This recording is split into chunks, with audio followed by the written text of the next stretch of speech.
Hello， 大家好，我们是 D Things， 我们是在新加坡的一家 Web3 媒体。今天我们来到 Dragonfly， 在这个行业里非常领先的 fund， 来和他们的3个 partner，Tom、Kevin 还有波进行一次交流，为大家去讲一些在现在的加密严冬里一些不寻常的话题。If you look at the best valuated company, it's almost all American, right? So I don't know if there's any advantage brought us here in Singapore that might, incubate some big ideas or interesting things in Web3. I think the best thing about crypto, it's been a really good force of equalization, and we have the saying at Dragonfly that things are global from day one, right? So it really doesn't matter where there was no such thing as Bitcoin for San Francisco first, right? You launch Bitcoin and all of a sudden it gets translated into Chinese and it's global, right? So a lot of the nature of crypto is that the product is global from day one and the founders could be from anywhere. So I think that is an amazing feature of crypto, right? Where it's not that you have to take a Western mentality or an Eastern mentality.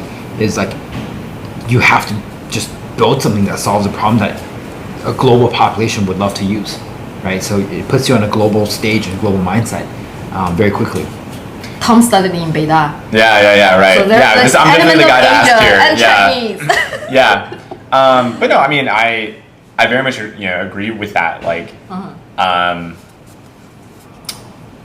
Like you look at some of the biggest projects, and it's like there's no way they would have gotten like Silicon Valley VC funding. There's no way people would have trusted them. Like we were talking about Polygon earlier. Polygon's like a bunch of kids from like India, and they're like one of the most popular products in crypto. And it's like, when was the last time that happened? Like they're just like inconceivable, I think, of in Web 2. And so I think you're right that different regions might have different kind of strengths, but the big story here is that anyone can start their own project and go global, and that's kind of where you see, I think, a lot of the strengths. I think U.S., China, we monopolize in venture capital. The reason being that because these two are the largest unified markets.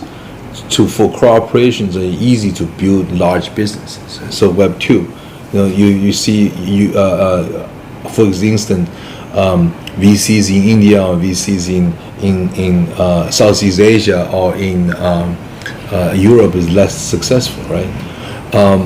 But this is very much of a corporate ideal, right? So I think in crypto, first thing is that human society now is more fragmented in terms of talents, and then they don't need so much to become like a successful platform, right? So almost like it's Justin Bieber with YouTube, right? It's like Taylor Swift with YouTube, right? It gives crypto is like the platform that gives entrepreneur, like two people, like our team from Doom, right? Like Polygon from India, like people can have a very little sort of corporate resources that actually can utilize the community and grassroots it, and then really got to the top, right? I mean, Vitalik, if it's not for Chinese, Vitalik's Ethereum wouldn't launch and be a success. At the beginning, right? Yeah. So I mean, like for example, Fenbushi is like very famous for funding Vitalik, right? I mean, so our markets and our culture, in talking about the Chinese, right? So we are not an original creation culture, but we are a very original early adoption culture, and because we had that gambling mentality. Right, and then we also have Chinese investors are the most risk tolerant people, right? And then we have RMB, which is pretty much a currency within the walls. So we need the the innovation. So we use the innovation, right? So I think China and then the Chinese community is one of the most important crypto adoption culture in the world of crypto, and that's why all the exchanges are run by Chinese teams. Yeah. And now they're all very global, right? But Binance, OK, Huobi, BitGet, Bybit, like you name it, KuCoin, right? I mean, they're all better, and also because China last 12 years have gone through the biggest deployment of venture capital in O2O. So they trained the best, fiercest Web2 teams in the world.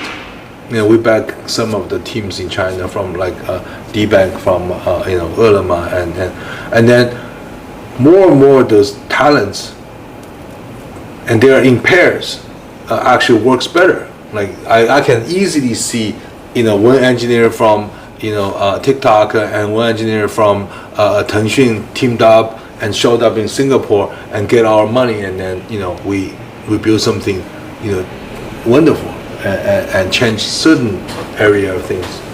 So it's just share of numbers. We're bigger markets of talent, or bigger markets of adoption, and our society, I mean talking about Chinese society, is really, really experienced in using crypto, more experienced than the US market actually, in terms of Bitcoin and Ethereum and all that things, right?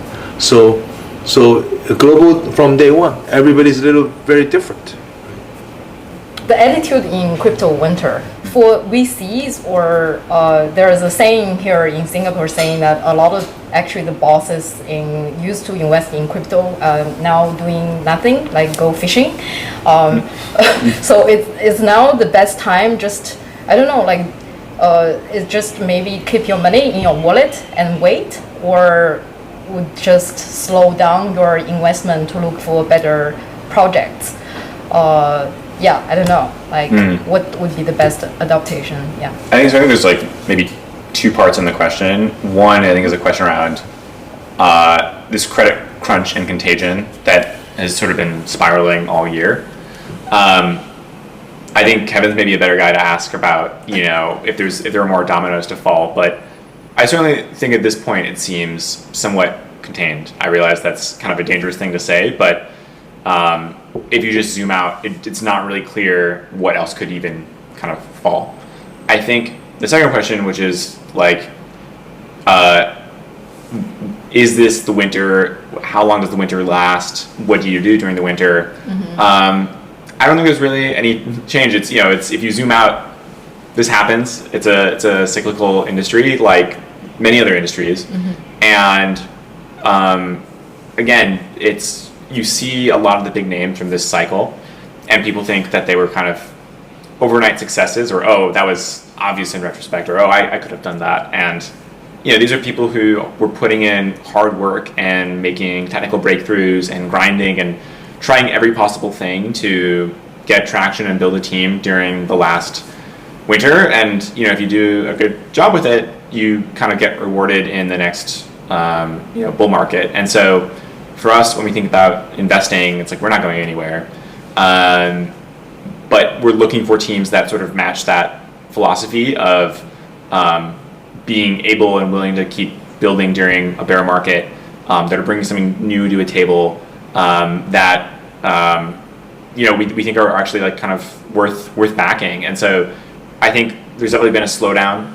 I think the big worry in my mind is you see talent leave, investors are already leaving, but investors are investors. But really, you want to see that talent inflow, because that's sort of what creates the next bull market. Is you have these breakthroughs that allow that to happen. So we're still here and we're still deploying. It looks a little bit different than it did during the bull market, but sort of the core ideas are basically the same.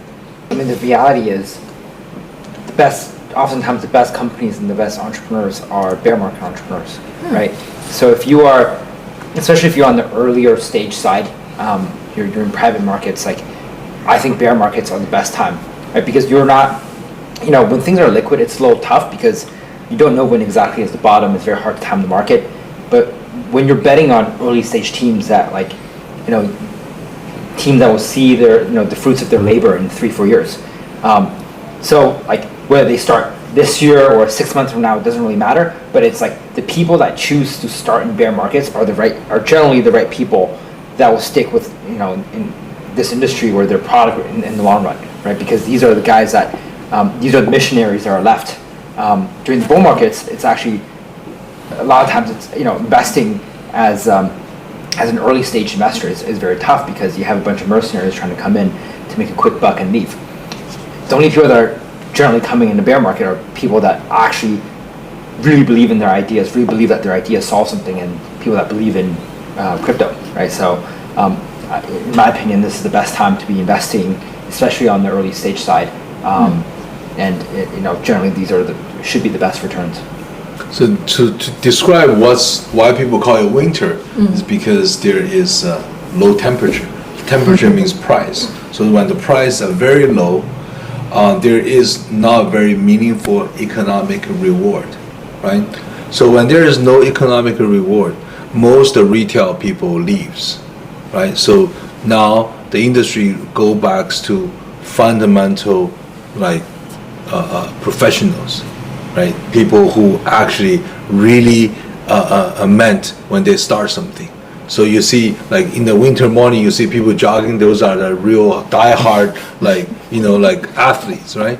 So and so we actually loves the winter because it's very very easy for us to spot athletes, and we don't have to question a lot of their intentions, because in the time when the bull market, the hardest thing is to seek the intentions, because for high prices, everybody wants to come in for a bang of a buck, like trying to, and it's very difficult because that there's so much noise, there's so much competition, there's so much hype. Everybody's getting very excited, and you can't tell the difference between excitement and a real passion, right? So wintertime, you can see people a mile away with steaming with passion, right? Because there's no excitement.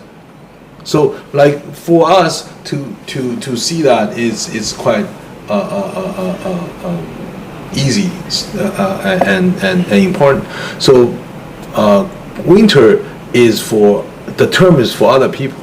It's basically is a term saying that all the resources are dried up. Nobody buying, and not a lot of people coming out to do business, not a lot of people sticking with what they're saying they're doing. So all the non-necessary activities are retreat. Now everything's happening becomes very necessary, right? Because otherwise there's nobody entertain your sort of nonsense in the winter, right? And this is the best time, what Kevin was saying, of building the business, right? And then this is the best time because now teams, the professionals, and then we are professional investors can have actually time to talk, time actually to communicate. They listen to us, and not like we're right, but just like there's advices that some people give you, and so on and so forth. So it's a very necessary component. And you probably heard, crypto is a dog ear for human life, right? So our winter in this industry comes very very fast, at the same time very very dramatic, right? But because of our industries are very efficient. Efficiency is save the time. So we actually live out like people's 20 years that we do it in 3-4 years, right? So that's why it's so dramatic. But we don't mind the dramatic nature of this business. We like it. But for other people, why they're like say they're not doing anything, you have to ask yourself, why you are here in the first place, right? If you're only here for high prices, then you don't need to be here, right? But if you're here for something else, then you got a lot to do. So Kevin, what do you think? Like, what are the criteria for Web3 builders? The future of this industry needed? Except the passion. what are the qualities? Okay, it's, as I said, like, you know, the stepping stone of innovation never looks like the actual thing. I think right now it's just a numbers game. You have, like, I think the combinatorics of crypto is at a point where everything is open sourced. Most of the idea today, you know, or probably has been talked about on some blog post or the early forums, and many of the primitive has been built out. Right, there's finally now scalable layer ones. There's good, more or less good financial infrastructure. Well, almost scalable layer twos. Like all the right ingredients are there, right? And now it's just about teams that can execute and teams that are just enough trial and error. Because I think the winning combination is somewhere, and you have all the ingredients are made during the last few cycles. It's right now, I think it's just a combinatorics game. So it's just, and if that's the criteria, it's now, I think the people that can execute and put things put things together in the right way, but just people that can execute, right? So I think that's kind of the stage where we're at. So just execution abilities and people that are able, guys are able to learn fast and put things together. Okay. And that tends to be people with passion, by the way. I think like in Web 2, people learn a methodology or idea, then they look for a market, and they trying to raise enough money, trying to run this business to open this market, right? But I think in Web 3 is about create or recruit a community. And why passion makes sense is because people bond user and engineers or early member of the community adopt this whole idea by passion. You can't sell people a business. It's not like Didi or Uber, you sell people a business, right? And then you recruit and you go to VC, you sell VC the vision of like market dominance, and then they invest in you, and then you raise billions of dollars, and you kind of pass on to the marketing program and stuff. And Web3 is going to be about that. Web3 is about recruit and start this passion, using passion or this interest, and recruit a community. And the community is going to bail you out, and then to create this. And so because user no longer is your part of your business plan. User is part of your whole economy, right? Today, Web 2 basically use their ability to use user numbers as up. They have like ARPU, they have like how much money I can make out of each user, right? That's not what Web 3's sort of the economy is about. Yeah. It's about each user, how much they can contribute to that economy, things like that. Yeah. I'm sure like anyone can make mistakes, right? Take the recent example, so many known fund has invested in FTX or had made loss. So how do you look at this, like avoid mistakes or using that wisdom to pick something that has potential, but also how do you when you face that moment if you made a loss? Yeah. Well, I mean, our business is one of the most forgiving business, which that we can make mistakes. Like over at lunch the other day, we were talking about, like as venture capitalists, you're allowed to make 5 mistakes, and as long as you get one right, right, right. Like on the hedge fund, they are not allowed to make a lot of mistakes because the pricings always fluctuate, right? So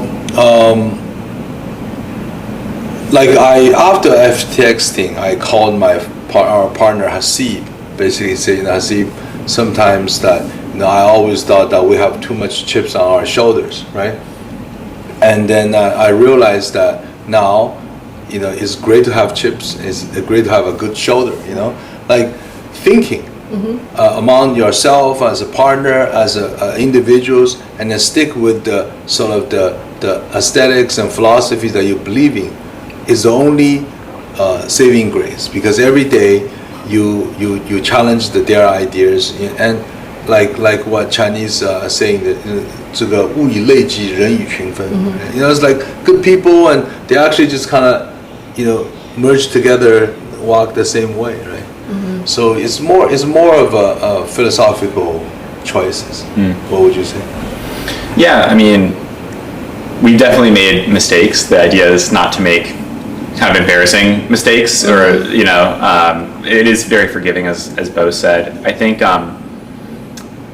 we're known for being a little bit more kind of critical than other VCs. I think some VCs have a policy around not speaking poorly of projects in public, or I think our IC, our investment committee process, is also somewhat intense in that we ask a lot of hard questions and we expect a lot of deep diligence, and I think the team skews very technical, and so we often sort of get really deep into the weeds on data and technical diligence on different projects.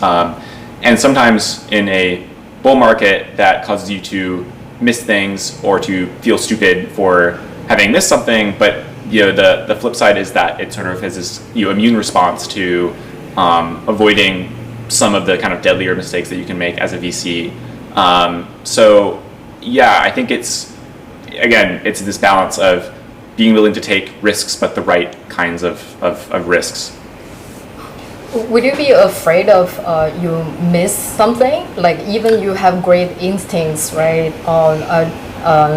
Like of course, Bo is very sophisticated, and you guys are very young. Of course, that can be a element to judge. But like, would you be I don't know, beat yourself down when you miss something, or you're afraid? What is your fear, or how do you learn from your experience? We definitely review things that we've missed and try to find out why we missed them and what was our thought process, what was our diligence process, and are there things to improve. And sometimes, we said there isn't anything to improve, and actually everything worked fine. You're going to miss something. Last time when we were in New York, we had a session that we talked about why we missed SAM economy.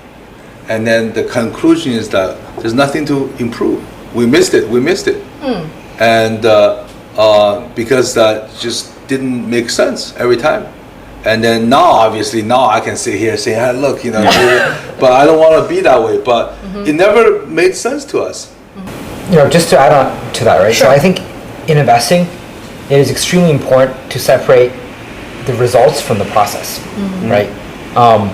And sometimes in extreme markets where you have bull market that doesn't seem like prices will ever drop, or bear market that you think this industry is over, you forget, because the results in crypto are so extreme that people anchor to those results. But what's actually important is to have the right process, and to see if you make a mistake, is it a problem with your process, or or you did everything right, but you just can't get, you can't have every good result, right? And I think while you pointed out we may be young, at least Tom and I, but in crypto, there are not many investors that have survived more than one cycle. Many of the hedge funds, many of the VCs are one cycle funds, and I think what differentiates us is like most of the partners have been here for at least two winters, right? So this is not, like This is not the coolest one yet. This is not the coolest one yet, but it gives you more time to calibrate, right? That you saw the highs and you've seen the lows, and that you're just less prone to having the recent outcome really weighed down on kind of what your baseline should be, right? So I think just surviving more cycles and survival is extremely important in crypto. Just affords you the experience to look past one or two things that's happening right now. Yeah. Also, I think as an industry, we realize that we cover a wide industries, right? So opportunity is like food. It's only that you are able to digest and take in yourself, right? So we have our own intellectual structure and capacity, and then we have we are very clear about our aesthetics and choices of people, and we can only choose and then valuations and other parameters, right? We can only choose to do this business, and if this business can catch great winners, so be it. And then others are not our business. They are all about our reach, right? And then if you think about always reaching left or right, and your life will be very miserable in crypto, because there's just things happens for many reasons, and all very dramatic, right? So we are running a business, and we have a very clear sort of net that woven by our intellectual practice, and so be it if we catch. Yeah, I think the worst mistakes are when you try to heat seek, and that's where I think we see everyone get tripped up, because they don't actually understand what's going on, but they feel an obligation to kind of get caught up, and I think that's when it's like, how do you even diligence if you don't understand kind of like the field and the game that you're playing? I think it's where you see most of the mistakes. There's two very famous acronyms in crypto. One is called fear of missing out, and another one called aping. What's that? I don't know if it's an acronym, but It's like- people glorify in crypto. People tend to glorify reckless risk taking. They think it's a badge of honor, when reality is not a wise The white knights, financial slayed like decision. dragons. Yeah. So to conclude this conversation, so we are already in winter, as they always say, spring is in the corner. Many say that the bull market may come back in 2024. Are there any signs, or like, what do you guys think that we can look forward to moving onward? Maybe a Well, the people you're saying they're efficient. If they're going back to work, that means it's boom. When people tell you about like another like crazy ideas, and everybody's participating in it, then there's bull market. Yeah, I mean, on timing, that's not my game. That's his game. He has to be right on timing. I have to be right on ideas. Yeah, I mean, look, I think timing aside, right? Every bull market in crypto always get catalyzed by something new and exciting.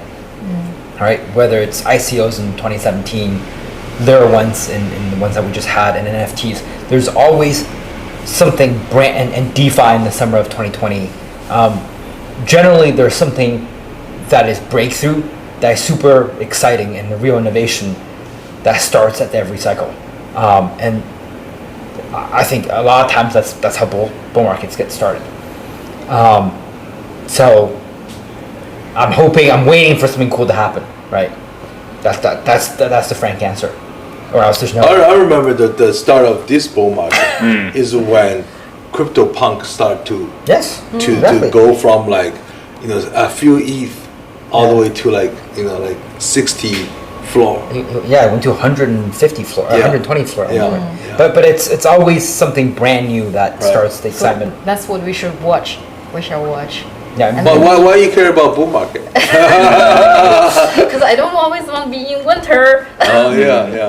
Yeah, that wouldn't be natural, right? It's that tiny thread of hope, right, pulling us from that.